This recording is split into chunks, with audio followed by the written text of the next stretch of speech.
open with a word of prayer. Lass uns öffnen mit Gebet.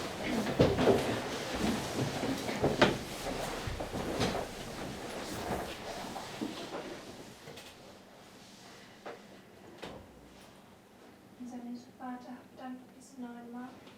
Oh Heavenly Father, thank you for this new morning. Bitte segne nur noch die Andacht. Please bless now the worship, Bitte eröffne uns dein Wort and please open to us your word, und hilf uns, dass wir Schätze aus deinem Wort sehen können. and help us that we would understand the treasures out of your word. Bitte hilf Bruder Mark und Schwester Lucia. And please help also Brother Mark and Sister Lucia. Hilf, dass das auch ein Segen sein kann für unsere Geschwister im Livestream.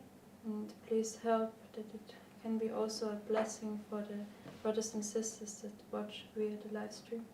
In Jesu Namen. Amen. And in Jesus' name, amen.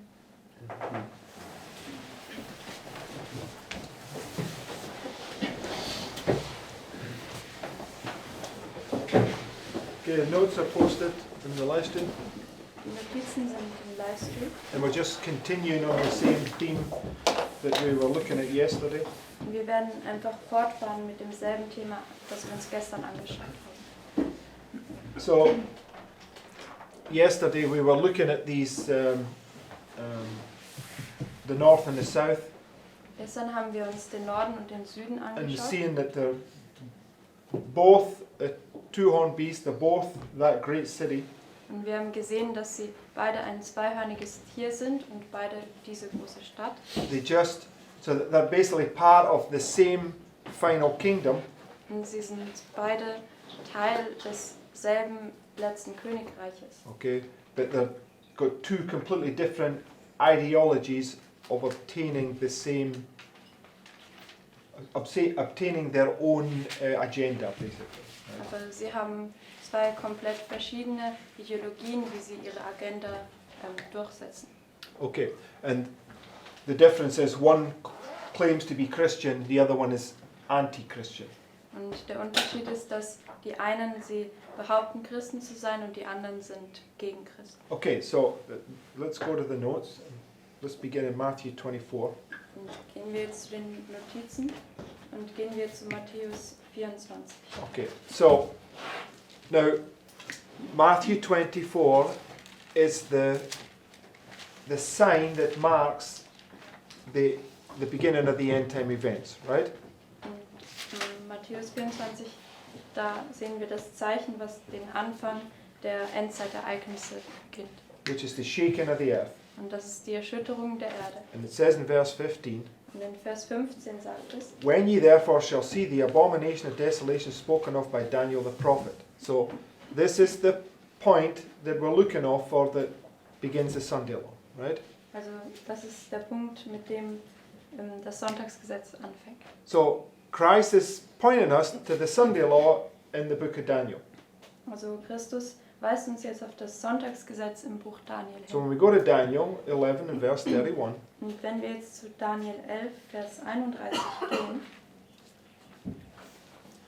we have the beginning of that point in time, right? da haben wir dann diesen Anfangszeitpunkt. And it says, an arm shall stand in his part, and they shall pollute the sanctuary of strength, and shall take away the daily sacrifice, and they shall place the abomination that maketh desolate. That's what he was referring to in Matthew 24, verse 15, right? Und darauf hat er sich ja bezogen in Matthäus 24, Vers 15. So Daniel 11:31 forward is the Sunday law crisis.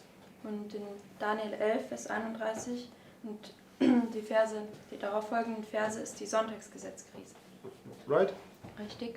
Okay, let's read on. So lesen wir weiter. It says, and such as do wickedly against the covenant shall he corrupt by flatteries, but the people that do know their God shall be strong and do exploits. And they that understand among the people shall instruct many, yet they shall fall by the sword, by flame, and by captivity, and spoil many dead. Now when they shall fall, they shall be holpen with a little help, but many shall cleave to them with flatteries. And some of them of understanding shall fall, to try them, and to purge, and to make them white, even to the time of the end, because it is yet for a time appointed. So this time period where they're being tried here is going to go till where? Also diese Zeitspanne, wo sie jetzt geprüft werden würden, bis wohin geht sie? Which is the time of the end. Also bis zur bestimmten Zeit und das ist auch die Zeit des Endes. Okay, so when the Sunday law begins, it's going to go all the way through to the time of the end, because it's the 1260, right? Und wenn das Sonntagsgesetz anfängt, dann geht es die ganze Zeit hindurch bis zur Zeit des Endes, weil das ist ja die 1260. It says, and the king shall do according to his will, and he shall exalt himself and magnify himself above every god, and shall speak marvelous things against the God of gods, and shall prosper till the indignation be accomplished. For that is determined shall be done. Neither shall he regard the God of his fathers, nor the desire of women, nor regard any god, for he shall magnify himself above all. But in his estate shall he honour the God of forces, and a God whom his fathers knew not, shall he honour with gold and silver, and with precious stones, and pleasant things.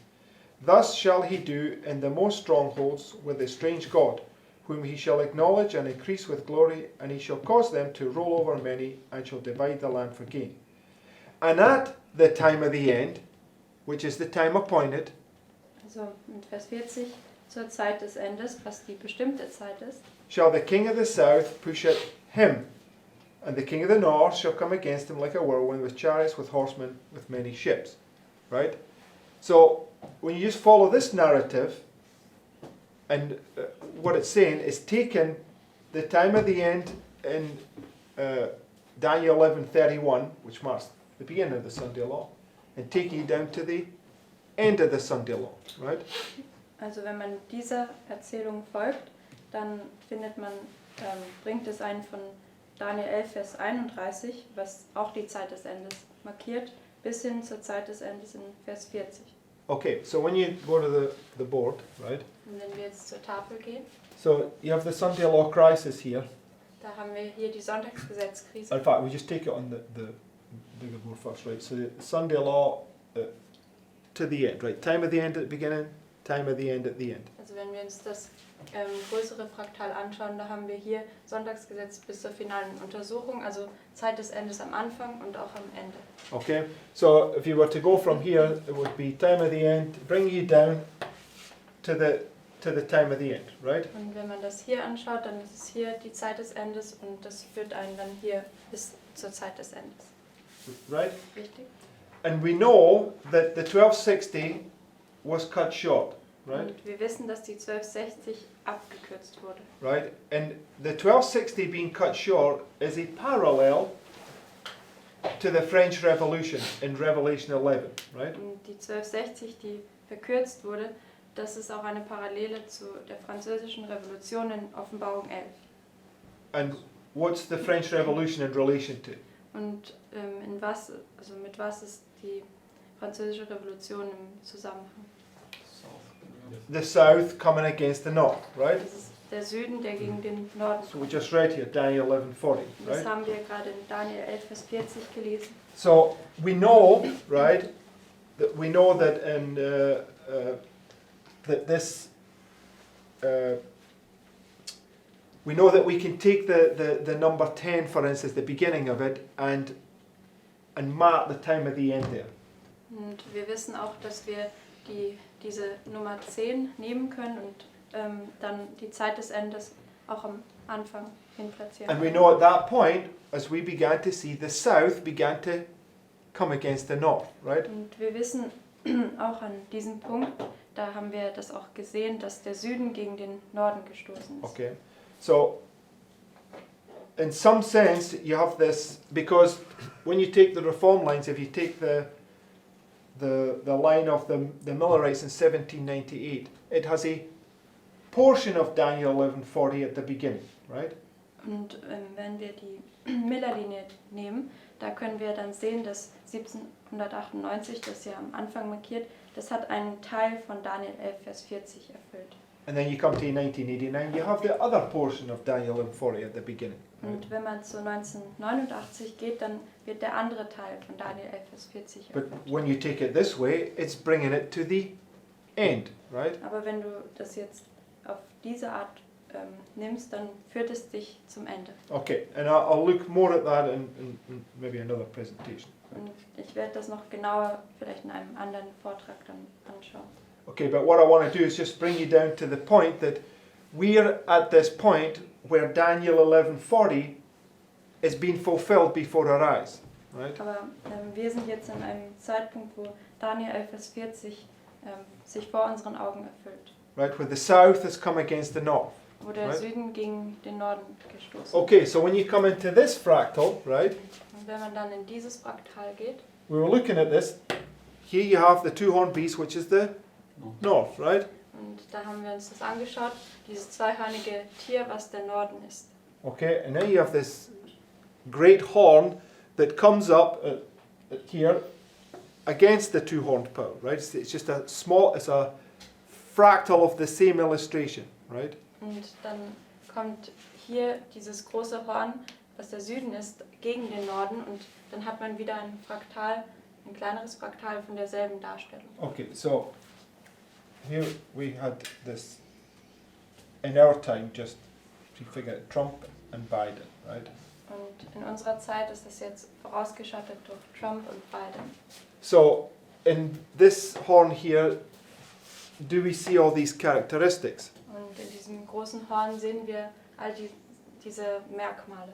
Yes, we see it, right? And in this right here, we see all these characteristics also, right? Ja, sehen wir und auch in diesen Hörnern sehen wir auch diese ganzen Merkmale. And they're both the leaders of the two-horned power, right? Und sie sind beide diese Führer dieser zweihörnigen Macht. And the two-horned power is the lead power in the whole world.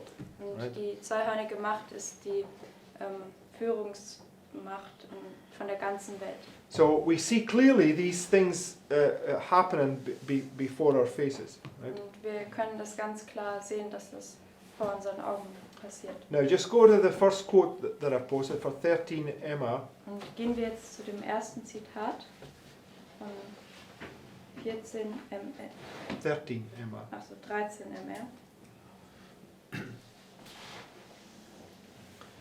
It says, "We have no time to lose. Troublous times are before us. The world is stirred with the spirit of war. Soon the scenes of trouble spoken of in the prophecies will take place. The prophecy of the 11th of Daniel has nearly reached its complete fulfillment. Much of the history that has taken place in fulfillment of this prophecy will be repeated. In the 30th verse, a power is spoken of that shall be grieved and return and have indignation against the Holy Covenant. So shall he do. He shall even return and have intelligence with them that forsake the Holy Covenant." She takes us to Daniel 11, 31 to 36. Right, that's what we just read. Hier bringt sie uns zu Daniel 11, Vers 31 bis 36, das haben wir gerade gelesen. Okay, so this is this time of trouble that she's speaking about, right? Und das ist diese Zeit der Trübsal, über die sie hier spricht. And it says, "Scenes similar to those described in these words will take place." Right, so the 1260 from 538 to 1798, she's paralleling right here to the time of trouble. Also diese 1260 von 538 bis 1798, das setzt sie jetzt parallel mit dieser Zeit der Trübsal. Right? Richtig. Okay, just another confirmation that structure that we looked at from the time of the end at the beginning to the time of the end is an illustration of the Sunday law. Right? Also das ist einfach eine Bestätigung, dass das, was wir uns angeschaut haben, dass die Zeit des Endes vom Anfang bis zur Zeit des Endes am Ende, dass es eine Darstellung der Sonntagsgesetzkrise ist. Okay, and this is what Christ was talking about in Matthew 24 and verse 15. Und darüber hat Christus dann geredet in Matthäus 24, Vers 15. Okay, next quote. Jetzt das nächste Zitat. This view was given in 1847. So she's now referring to the crisis that took place in 1848, right? Und hier nimmt sie ja Bezug auf die Krise, die 1848 stattgefunden hat. This view was given in 1847 when there were but very few of the Advent brethren observing the Sabbath, and of these but few supposed that its observance was of sufficient importance to draw a line between the people of God and unbelievers. Now the fulfillment of that view is beginning to be seen. The commencement of that time of trouble here mentioned does not refer to the time when the plagues shall begin to be poured out, but to a short period just before they're poured out while Christ is in the sanctuary. At that time, while the work of salvation is closing, trouble will be coming on the earth, and the nations will be angry yet held in check. And this is what she's referring to in the quote previous, right? Und darauf bezieht sie sich dann im Zitat zuvor. Okay, so she says troublous times are before us, the world is filled with the spirit of war.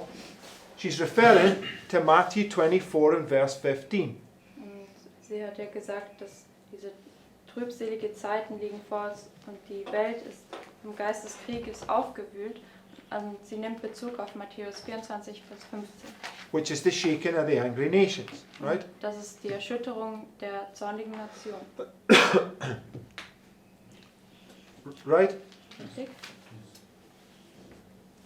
Okay, so we're all following, right? So, go to Daniel 8 and verse 1. Und geht jetzt zu Daniel 8 und Vers 1.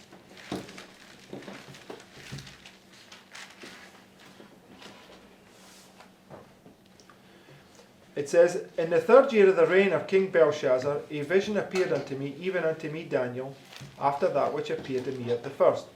And I saw in a vision, and it came to pass, when I saw that I was at Shushan in the palace, which is in the province of Elam, and I saw in a vision, and I was by the river of Ulai. Then I lifted up mine eyes, and saw, and behold, there stood before the river a ram, which had two horns, and the two horns were high, but one was higher than the other, and the higher came up last. Okay, so this is this two-horned beast speaking like a dragon, right? Also das zweihörnige Tier, das wie ein Drache spricht. Okay. I saw the ram pushing westward, northward, and southward, so that no beast might stand before him. Neither was there any that could deliver out of his hand, but he did according to his will, and became great.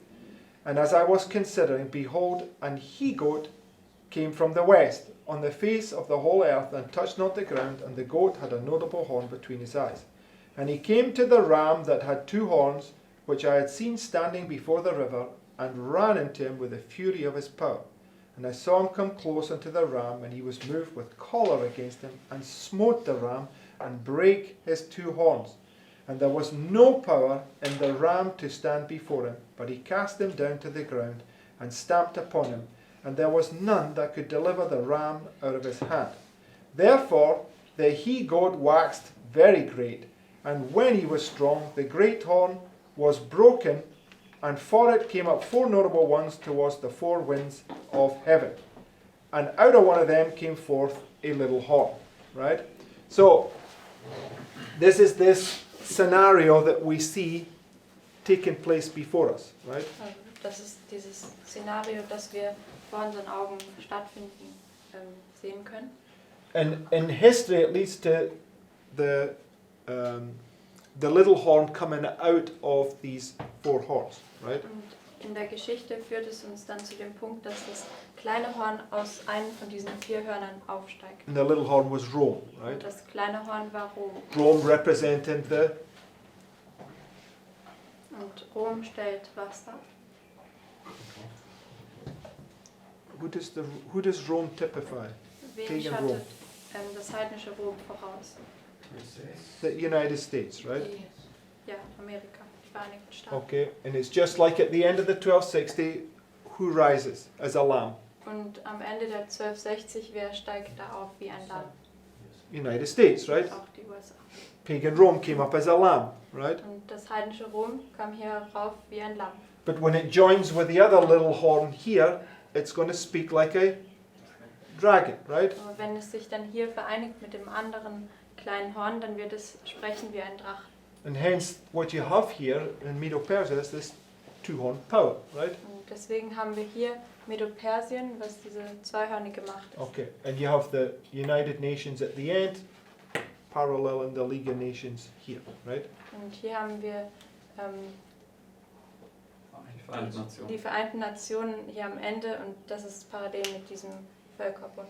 Okay, so we have overwhelming evidence to show this illustration taking place before our eyes in time, right? Und wir haben da ja, große Beweise dafür, dass es im Typus vor unseren Augen passiert. Okay, so let's go to the next quote from Great Controversy.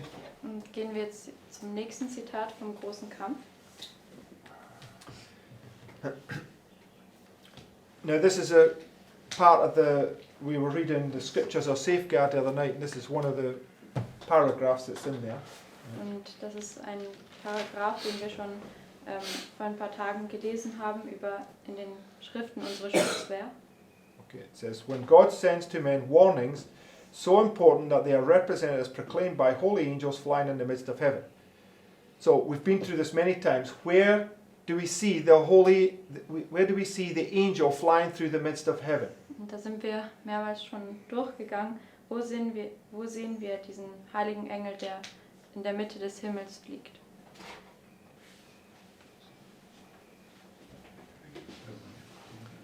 That's not what I'm asking. Where do we see it in the Bible? Wo sehen wir das in der Bibel? Sorry? Oh, well, I should hope so, because that's where that's taken from, but that's not what I'm asking. We've gone through this and we've shown this angels flying through the midst of heaven. Where do we see it? Revelation 7. Okay, Revelation 7, right? Also wir sehen das auch, also das ist aus Offenbarung 14 entnommen, aber in Offenbarung 7 können wir das sehen. Okay, so it's flying, he's got this thing in his hand, this writing, right? And he says, hold, hold, hold, hold, till the servants of God are sealed, right? Also fliegt dort mit diesem Schriftstück in der Hand und er sagt, haltet, haltet, haltet, haltet, bis die Knechte Gottes versiegelt sind. And it's marking the beginning of the 10, right? Und das markiert dann den Anfang der 10. Right? Richtig? So when you take, I haven't wrote it on it, but it doesn't matter, we'll do this later, but when you take this and you bring it down here, this time of the end will just parallel the time of the end at the beginning, right? Und wenn du dann das hier nimmst und dann ausspannst, dann würde diese Zeit des Endes parallel sein mit der Zeit des Endes am Anfang. Right? Richtig? So we just read that when the time of trouble happens, the winds are held so as not to prevent the work of the third angel, right? Und wir haben ja gerade gelesen, wenn die Zeit der Trübsal anfängt, dann werden die 4 Winde gehalten, damit das Werk des dritten Engels nicht gehindert wird. Okay, so when you get to the time of the end, what's happening in Revelation 7? Und wenn man zur Zeit des Endes dann kommt, was passiert dann in Offenbarung 7? The winds are being held so as not to prevent the work of the third angel, right? Die 4 Winde werden gehalten, um das Werk des dritten Engels nicht zu God's behindern. demonstrating the end by the beginning, right? Der Herr stellt das Ende vom Anfang an dar.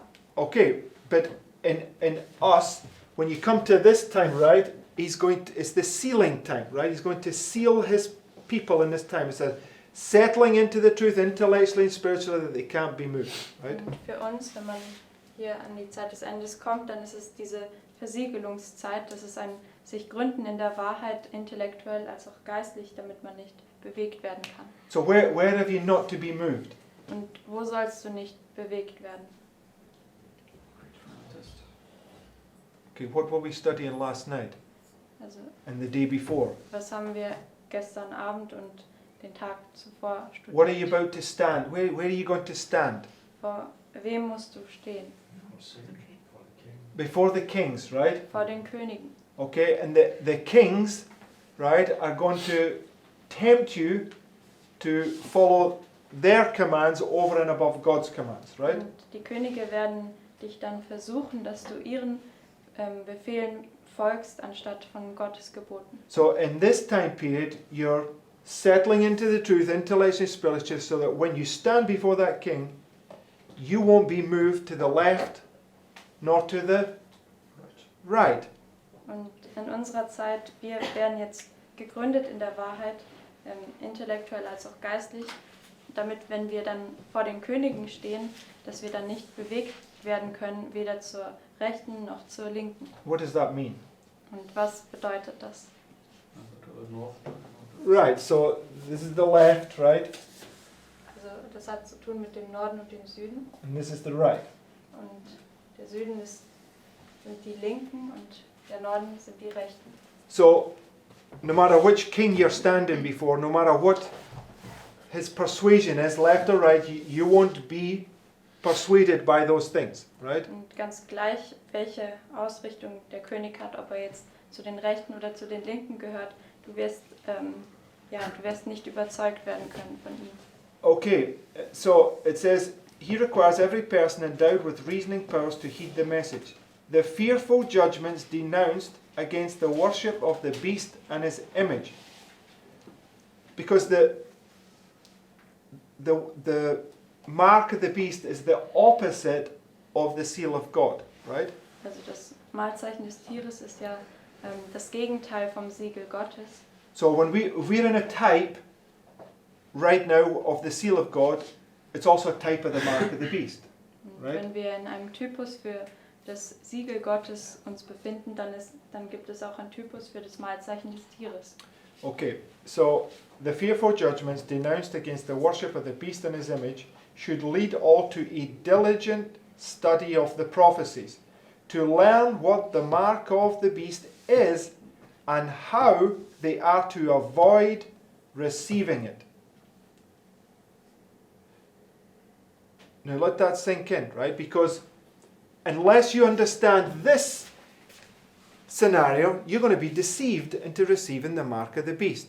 Also es sei denn, dass wir hier diese Darstellung verstehen, dann werden wir verführt werden, das Malzeichen des Tieres zu empfangen. Okay. Go to Revelation 17, verse 3. Und ich gehe jetzt zu Offenbarung 17 und Vers 3.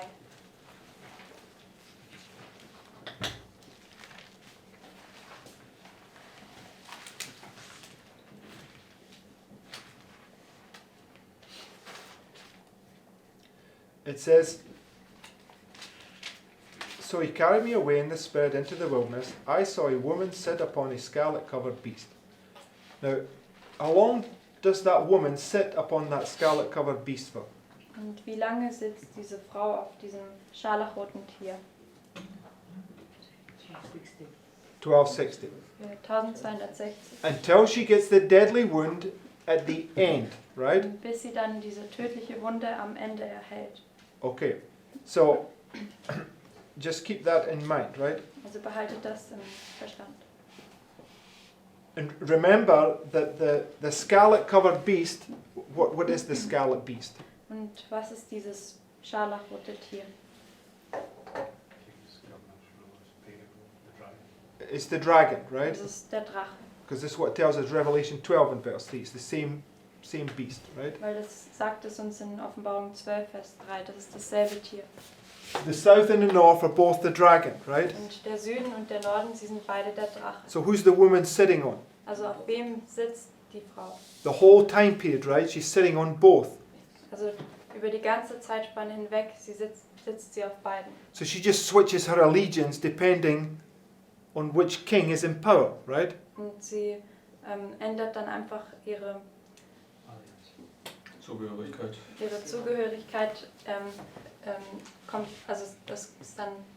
Kommt darauf an, welche Macht am Ende, also welche von diesen Norden und Süden an der Macht ist. Okay, so go to the next quote. Also geht jetzt zum nächsten Zitat.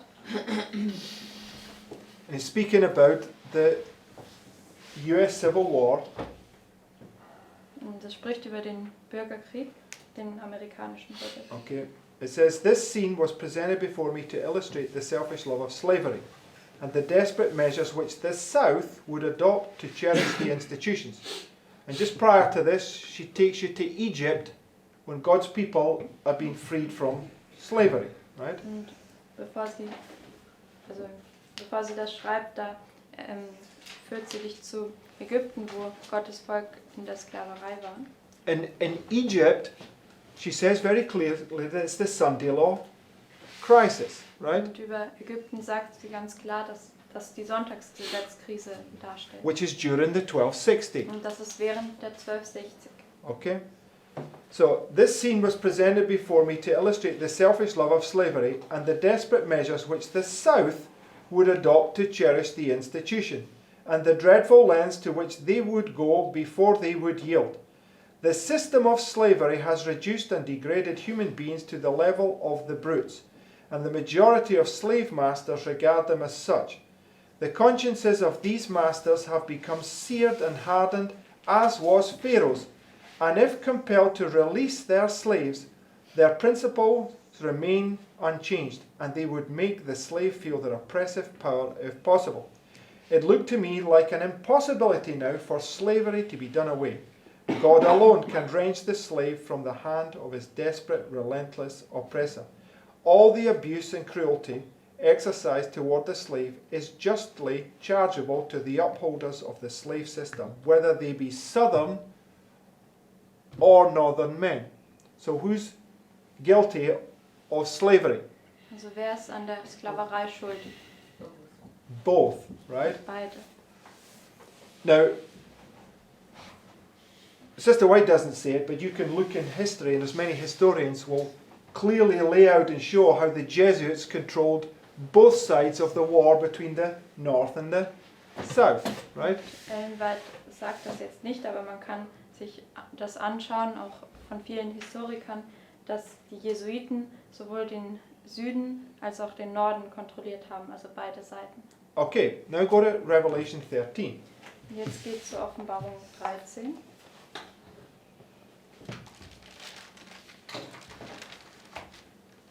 Because Revelation 13 is dealing with the mark of the beast, right? Weil in Offenbarung 13, da handelt es sich um das Malzeichen des Tieres. Verse 11. Und ab Vers 11. And I beheld another beast coming up out of the earth. He had 2 horns like a lamb, and he spake as a dragon. So this is right at the beginning. This is the north, right? Das ist hier am Anfang, das ist der Norden. And he exercises all the power of the first beast before him, and causeth the earth and them which dwell therein to worship the first beast whose deadly wound was healed. And he doeth great wonders, so that he maketh fire come down from heaven on the earth in the sight of men, and deceiveth them that dwell on the earth by the means of those miracles which he had power to do in the sight of the beast, saying to them that dwell on the earth that they should make an image to the beast which had the wound by a sword and did live. And he had power to give life unto the image of the beast, that the image of the beast should both speak and cause that as many as who would not worship the image of the beast should be killed. Right? So this is the 2-horned power forcing people to keep Sunday. Right? Also das ist die zweihörnige Macht, die jetzt die Leute dazu zwingt, den Sonntag zu halten. And as we've seen, right, the 2-horned power has 2 different agendas, right? Und so wie wir gesehen haben, hat diese zweihörnige Macht 2 verschiedene Agendas. The nationalist agenda followed by the communist agenda, right? Also die nationalistische Agenda, gefolgt von der kommunistischen Agenda. Which is the left and the right. Das ist die Rechten und die Linken. Okay, so we're to be party to neither of them, Wir right? sollen von keinem von ihnen Parteimitglied sein.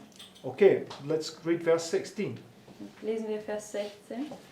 It says, and he causeth all, both small and great, rich and poor, free and bond, to receive a mark in their right hand or in their foreheads.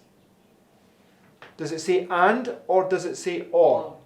Right? Sagt es und in ihren Stirn oder sagt es oder? Right? So one or the other, right? Also es sagt oder, also entweder das eine oder das andere. Okay, now one in the forehead is based upon your conscience, consciously, knowingly doing something against God's law, right? Und diese Stirn, das spricht ja über eine bewusste Entscheidung, gegen Gott vorzugehen. So I would suggest that this is a religious, this is a religious mark right here, Ich right? würde vorschlagen, dass es ein religiöses Malzeichen ist. Okay, because it's breaking your conscience against something that you know to be right according to God's word, right? Weil es bricht dein Gewissen, etwas zu tun, was du weißt, dass es gegen Gottes Gesetz ist. Whereas in your hand, what does your hand represent in the Bible? Weil was stellt deine Hand, also was stellt die Hand in der Bibel dar? Your works, right? Also deine Werke. So you can still receive the mark of the beast by doing it, but you're not doing it knowingly breaking God's law. But he will still break God's law nonetheless, right? Also, du.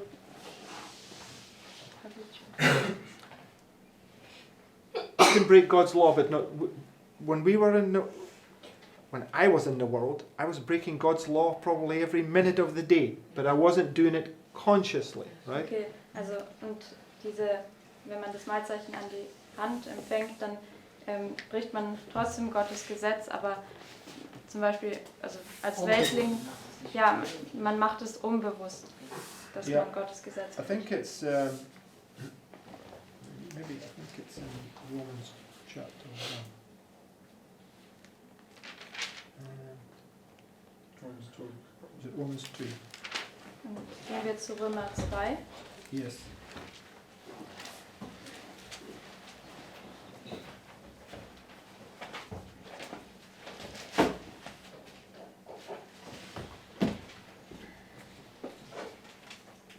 Yes, if you go to verse 11. Römer 2 und Vers 11. It says, in fact, let's read verse 10 because then you get the context, right? Also lesen wir schon ab Vers 10. But glory, honour and peace to every man that worketh good, to the Jew first and also to the Gentile. So, biblically speaking, what's the difference between a Jew and a Gentile? Also biblisch gesprochen, was ist der Unterschied zwischen einem Juden und einem Heiden?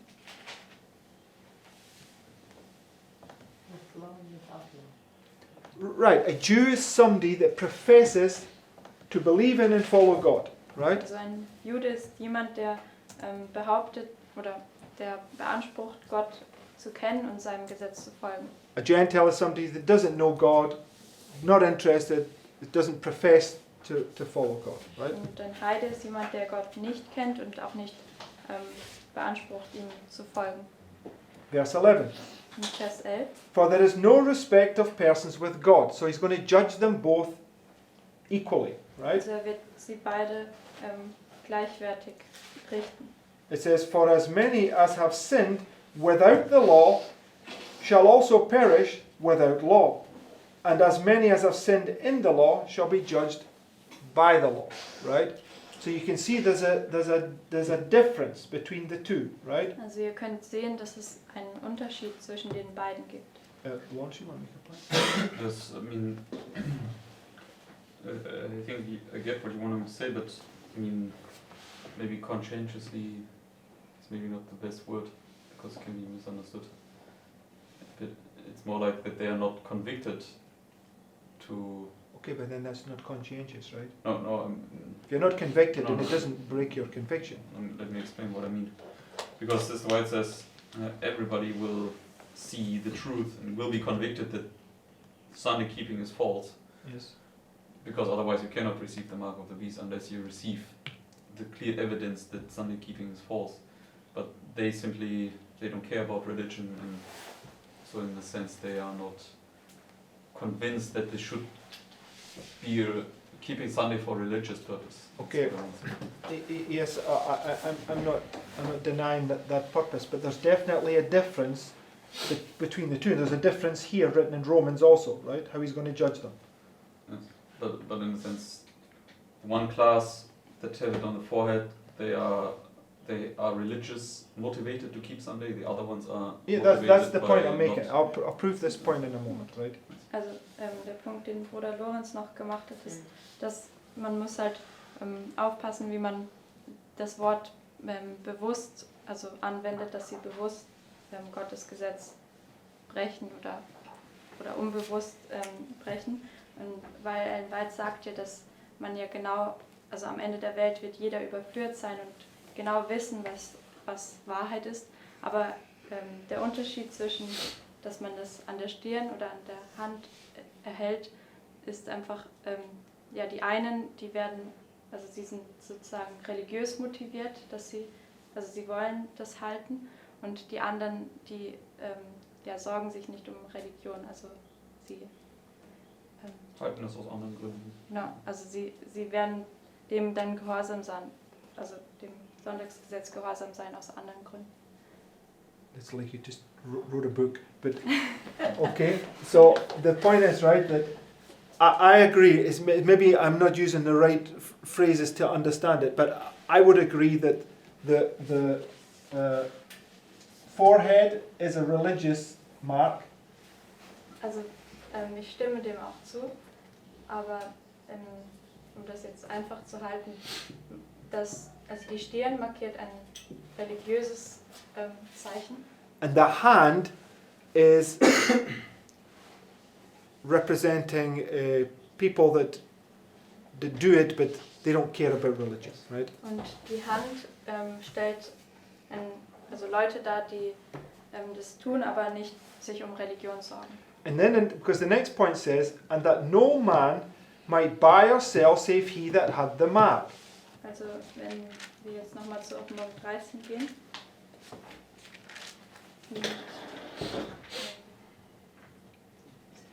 Which verse? Why don't you say the next one, verse 17? We Also, were just okay.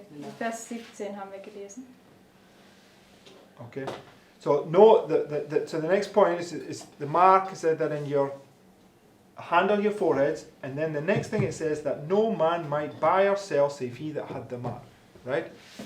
Also das Malzeichen ist an der Stirn oder an der Hand und keiner kann dann kaufen oder verkaufen, wer das Now, Malzeichen hat. it's marked in history that there was a time when there were two popes, right? Und es ist in der Geschichte markiert, dass es eine Zeit gab, wo es zwei Päpste gab. And these two popes fought against each other, right? Und diese beiden Päpste haben gegeneinander gekämpft. So it's no accident because there's no new thing at the end of the world, right? Und das ist kein Zufall, weil es gibt nichts Neues am Ende der Welt, That we have two popes, right? dass wir auch jetzt zwei Päpste haben. Because as long as a pope is alive, he's still the pope, right? Weil solange ein Papst am Leben ist, ist er immer noch der Papst. Right? And it's also no accident that one of those popes is right wing and the other one is left wing, right? Und es ist auch kein Zufall, dass einer der Päpste zu den Linken gehört und der andere zu den Rechten. So, left, Also die Linken. Francis, right? Also da gehört Franziskus dazu. And it's no surprise that when I'm on a plane in America and this guy sat next to me, you know, he may as well have been an Antifa advert, you know, how he was dressed and all the rest of it, said, I really like your new pope, right?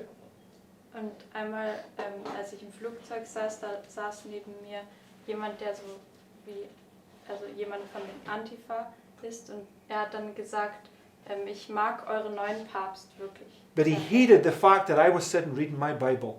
Aber er hasste die Tatsache, dass ich neben ihm saß und meine Bibel gelesen So habe. there was an object lesson for me right there. I thought to myself, how is it that he hates me reading my Bible and starts commenting on it, right? But then he tells them that he loves this new pope, right? Because like seeks like, right? Das war für mich dann wie ein Gleichnis, weil wie kann es sein, dass er also gegen die Bibel kommentiert, aber dann gleichzeitig den Papst lobt und das zeigt einfach die gleichen, also das Gleiche sucht das Gleiche.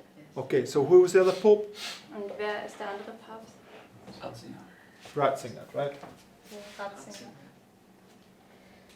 Who was a former member of the Hitler Youth, right? Und er war ein ehemaliges Mitglied der Hitlerjugend. No accidents, right? These things, right? Und es gibt keine Zufälle. Okay, the Lord always confirms these thoughts for us with these little bits of information, right? Der Herr bestätigt immer sein Wort durch die kleinen Informationen. Okay, so this is in agreement with the US Civil War, how they're controlling both sides of the coin, right? Und das ist auch in Übereinstimmung mit dem amerikanischen Bürgerkrieg, dass sie beide Seiten kontrollieren. Okay, so go to this next quote.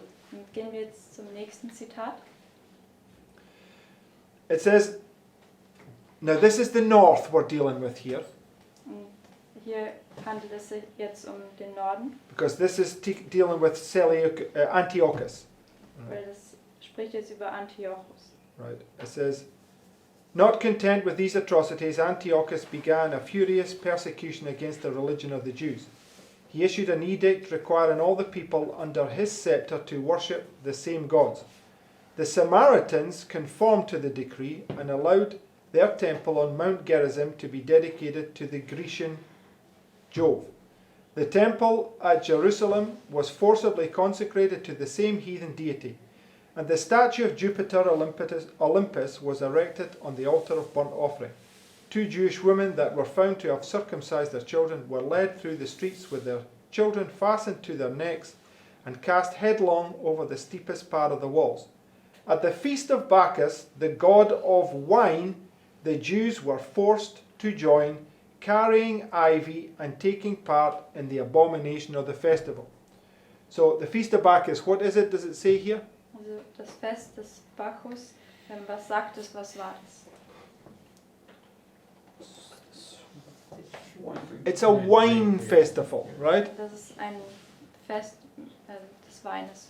So Bacchus is the wine god, right? Weil Bacchus ist der Gott des Weines. Okay, next quote. Und jetzt das nächste Zitat. Again, this is speaking about the north. This is about Belshazzar, Er right? spricht wieder über den Norden, über Belsazar. Okay, this is when they're in captivity in Babylon. Das ist, wenn sie in Gefangenschaft in Babylon waren.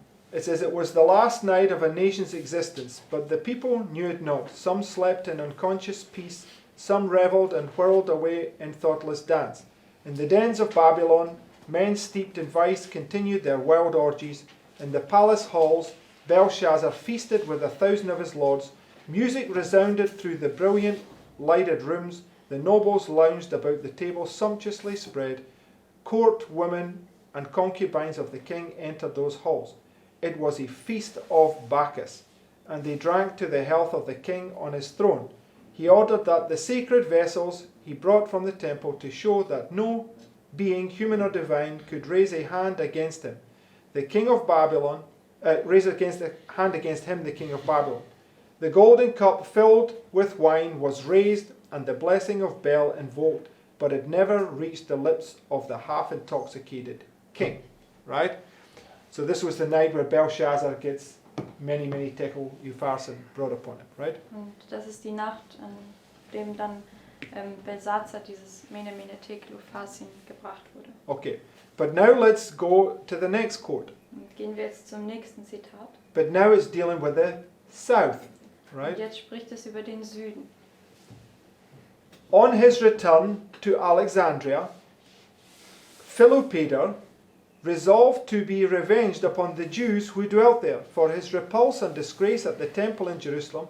Accordingly, he published a decree, 216 BC, that none should be allowed to enter the palace gates who did not sacrifice to the gods.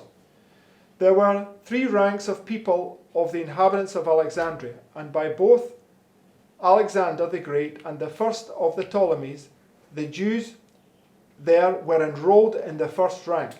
Philopator decreed that they should all be reduced to the 3rd or lowest rank. This required them to be enrolled anew, and he decreed that when they presented themselves for enrollment, they should have a badge of Bacchus and ivy leaf.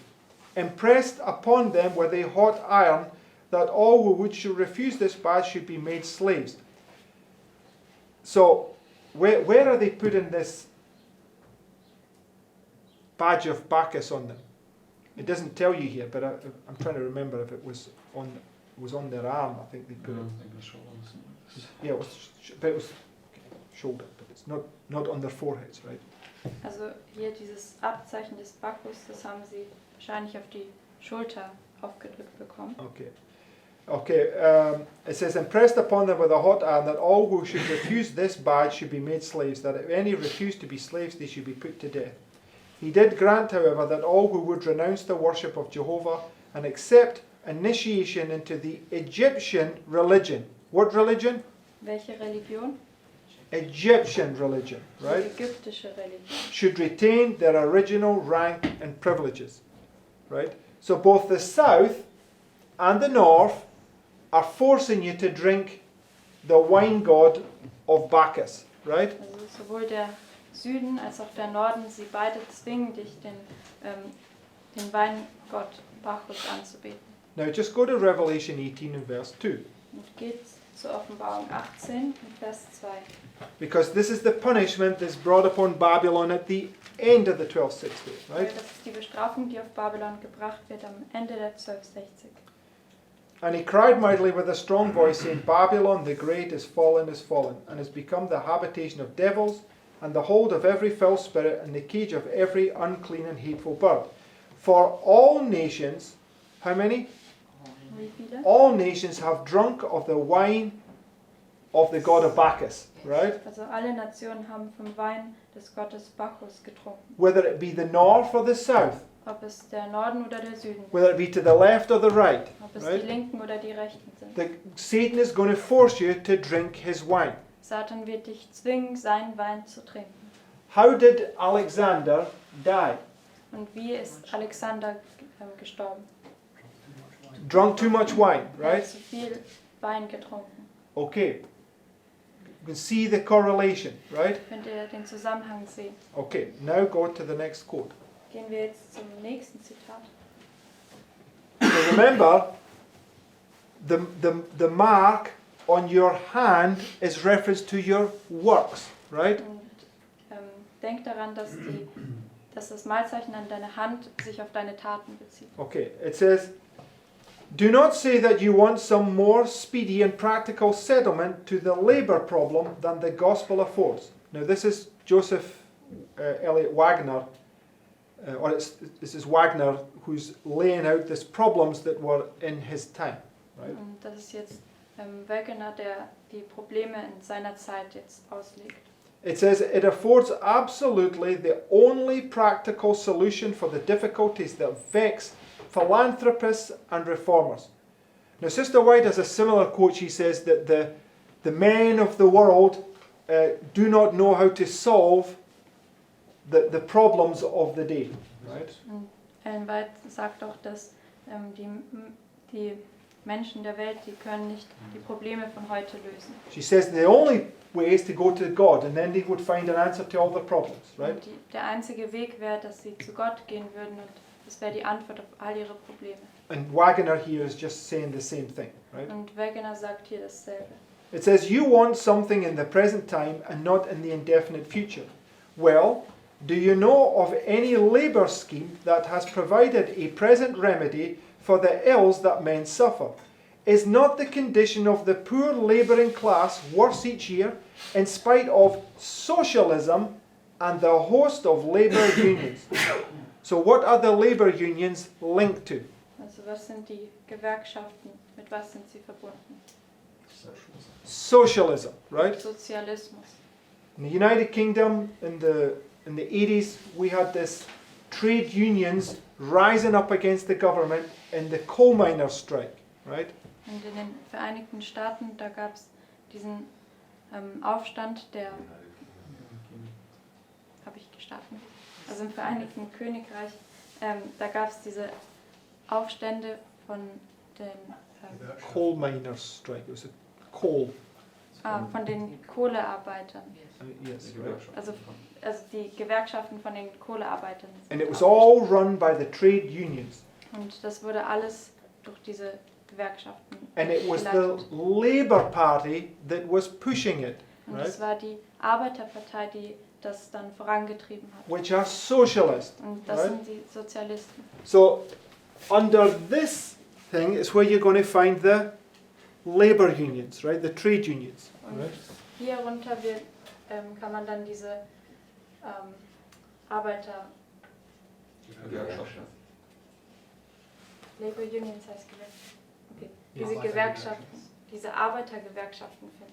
Labour means to work, Und arbeiten, ja. right? It's to do with the hand, Und right? arbeiten, das bezieht sich, dass du etwas mit der Hand. It says whatever you find with your hand to do, do it with all your might, right? Und es sagt auch, was du mit deiner Hand zu tun vorfindest, tu es mit deiner ganzen Kraft. Okay, so go to the next quote. Geht zum nächsten Zitat.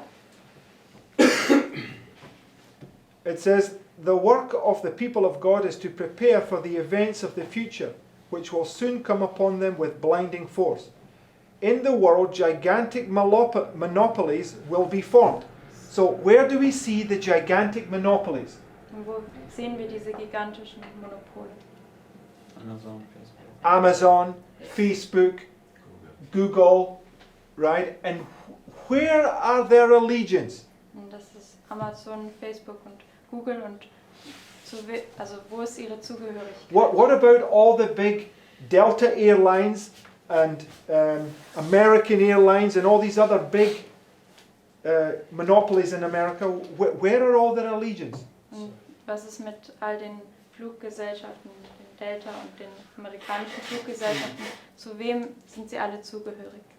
They even kicked somebody off a flight because he had a MAGA hat on his head, right? Make America Great Again. Also sie gehören alle zum Süden und sie haben sogar jemanden aus dem Flugzeug dann geworfen, der diesen Hut hatte, wo steht Make America Great Again.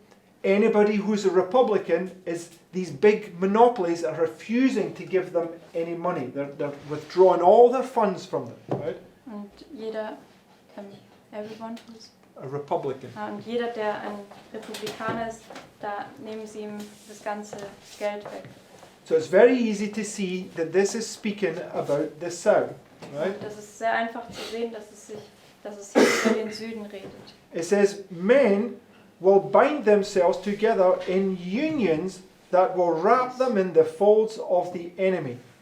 A few men will combine to grasp all the means to be obtained in certain lines of business.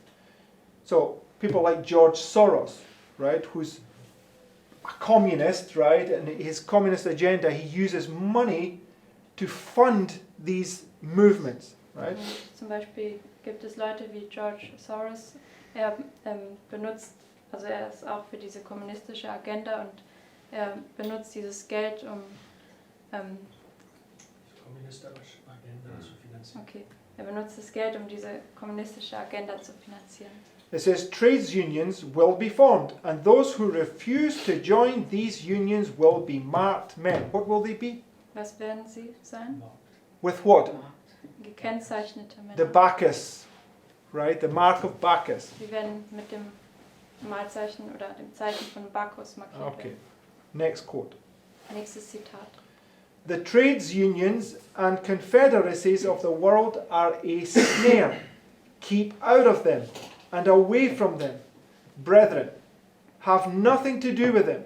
Because of these unions and confederacies, it will be soon very difficult for our institutions to carry on their work in the cities. My warning is, keep out of the cities. Build no sanitariums in the cities. Educate our people to get out of the cities into the country, where they can obtain a small piece of land and make a home for themselves and their children. Okay? So, very clear, right? Okay, to keep away these confederacies and trade unions are a means that's going to be used to bring about the Sunday law crisis, right? Das ist sehr klar. Also diese Gewerkschaften und Konföderationen, sie werden alle benutzt werden, um das Sonntagsgesetz einzuführen. Okay, it says here in the next quote, Jetzt sagt es im nächsten Zitat. men have confederated to oppose the Lord of hosts. These confederacies will continue until Christ shall leave his place of intercession before the mercy seat, and shall put on the garments of vengeance. Satanic agencies are in every city, busily organizing into parties those who oppose the law of God. That's the south, right? Das ist der Süden. Professed saints and avowed unbelievers take their stand with these parties. Now, is there one particular socialist party that's been formed, or we've seen much of in the last year or so, that God's people have took a stand with? Und sehen wir eine besondere sozialistische Partei, die sich geformt hat, wo Gottes Volk sich angeschlossen hat.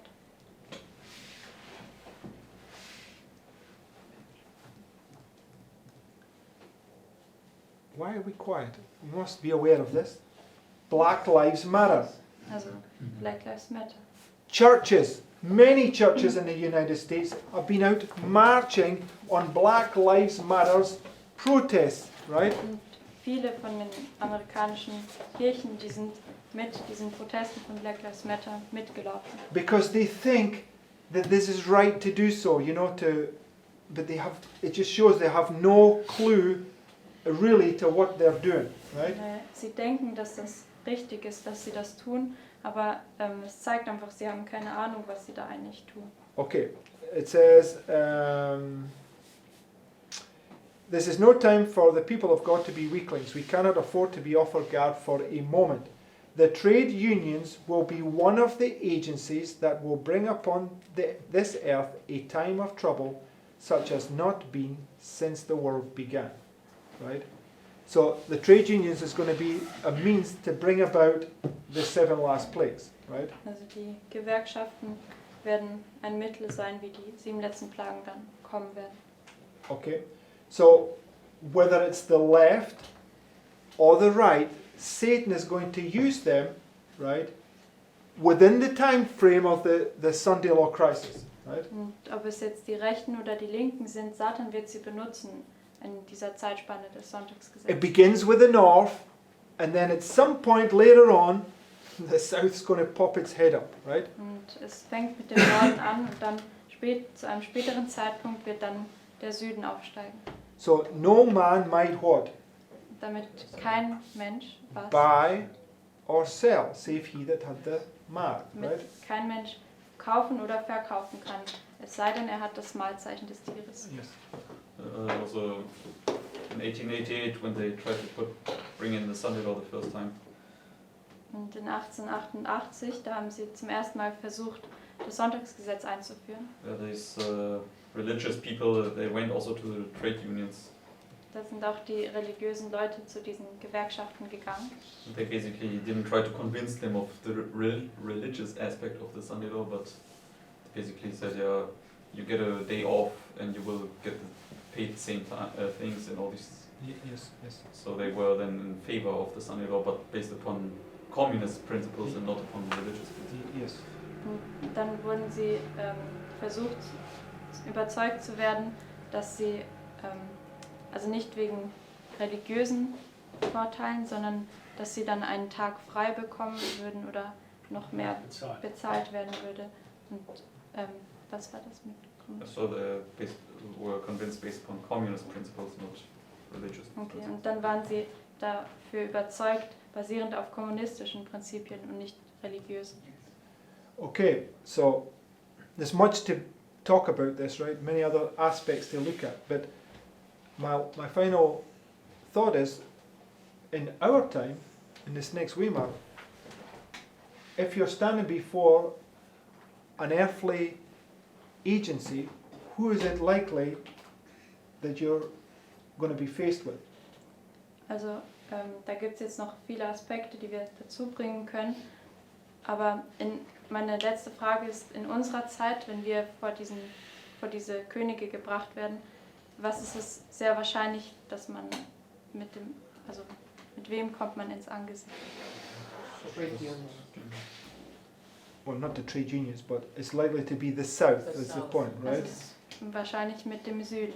Right, and then as it progresses on, it will come back to being the north again, right? Und wenn es dann weiter fortschreitet, wird es wieder der Norden sein. All right. Richtig. There's much to understand on this, right? And I will also do some more on this tomorrow on Sabbath. Und da gibt es viel darüber zu verstehen, aber ich werde dann morgen und am Sabbat darüber noch mehr erzählen. Amen. Any last questions? Hat jemand noch letzte Fragen? No. Okay, let's close. Dann lasst uns mit Gebet abschließen.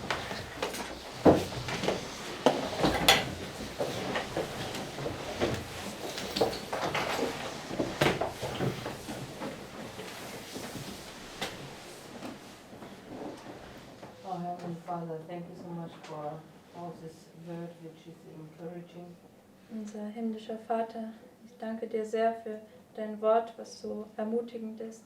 And I pray that you will make firm our hearts, Und ich bete, dass du unsere Herzen festmachst, that we can live according to your will on this day, dass wir nach deinem Willen an diesem Tag leben können, and that you will give us strength, dass du uns Kraft geben mögest, that our minds will be flying on your word. In Jesus' name I pray. dass unser unser Verstand auf deinem Wort beruht und in Jesu Namen. Amen.